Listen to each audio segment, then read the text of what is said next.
போட்டு உன்னை போன்ற நல்லால் ஊரில் யாவர் உள்ளார். என்னால் உனக்கு தொல்லை ஏதும் இங்கு இல்லை.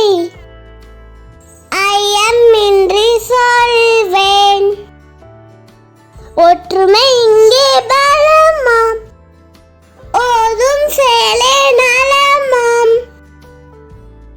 அவை சொன்ன மொழியாம், அப்தே எனக்கு வழியாம்.